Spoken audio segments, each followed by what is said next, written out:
Hello everyone, welcome to tasty dish by Sethu Palaniappan. இன்னைக்கு shahi mushroom gravy தான் பண்ண போகிறோங்க. இப்போ மஷ்ரூமாக கட் பண்ணி எடுத்துக்கிட்டாச்சு. ஒரு கடாயில் பட்டர் சேர்த்துக்கிறேன், எண்ணெய் கொஞ்சம் சேர்த்துக்கிறேன்.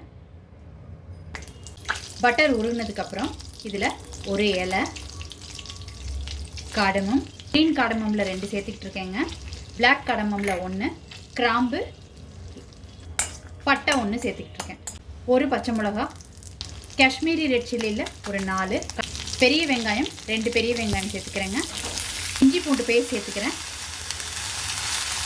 தக்காளி 3 பெரிய தக்காளி சேர்த்துக்கிறேங்க. இதில் முந்திரி பருப்பு சேர்த்துக்கிறேங்க, வாசனைக்காக கொத்தமல்லி தலையோட தண்டு சேர்த்துக்கிறேங்க, உப்பு சேர்த்துக்கிறேங்க, தண்ணி சேர்த்துக்கிறேங்க, கொஞ்சமாக பட்டர் சேர்த்துக்கிறேன், கட் பண்ணி வச்சுருக்கிற காளானை இதில் சேர்த்துக்கலாங்க, கொஞ்சம் மஞ்சள் தூள், கொஞ்சமாக காஷ்மீரி சில்லி பவுடர், உப்பு கொஞ்சம், இது எல்லாத்தையும் கலந்து விட்டுக்கலாம். தண்ணி சேர்த்துக்கிறேங்க. இப்போ இது ஒரு பவுலுக்கு மாற்றி வச்சுக்கலாங்க, ஆற வச்சுட்டு இதை பியூரி பண்ணி எடுத்துக்கலாங்க. இப்போ ஒரு பவுலில் தயிர் சேர்த்துக்கிறேங்க. தயிரோட 1/4 டீஸ்பூன் மஞ்சள் தூள், 1 ஸ்பூன் காஷ்மீரி சில்லி பவுடர், மல்லித்தூள் 1 ஸ்பூன், ஜீரா பவுடர் 1/2 ஸ்பூன், இது எல்லாத்தையும் நல்லா கலந்து விட்டுக்கலாம். சேர்த்துக்கிட்டாச்சு. பட்டர் ஒழுங்கினதுக்கப்புறம் இது கொஞ்சமாக ஜீரா சேர்த்துக்கிறேன், காஷ்மீரி சில்லி பவுடர் சேர்த்துக்கிறேங்க.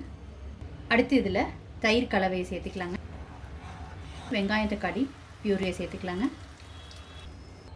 கொஞ்சம் தண்ணி சேர்த்துக்கிறேங்க. 5 மினிட்ஸ்க்கு கிரேவி நல்லா கொதிச்சிட்ருக்குங்க. இந்த கிரேவிக்கு தேவையான அளவு உப்பு சேர்த்துக்கலாம். ஏற்கனவே சேர்த்துருக்குறவங்க அதனால் பார்த்து சேர்த்துக்கோங்க.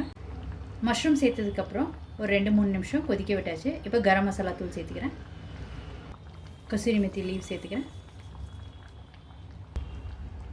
நல்லா கலந்து விட்டுக்கலாம். ஃப்ரெஷ் க்ரீமும் கொத்தமல்லி இலையும் சேர்த்துக்கலாங்க. ஷாஹி மஷ்ரூம் கிரேவி வந்து ரொம்ப சூப்பராக ரெடி ஆயிடுச்சுங்க.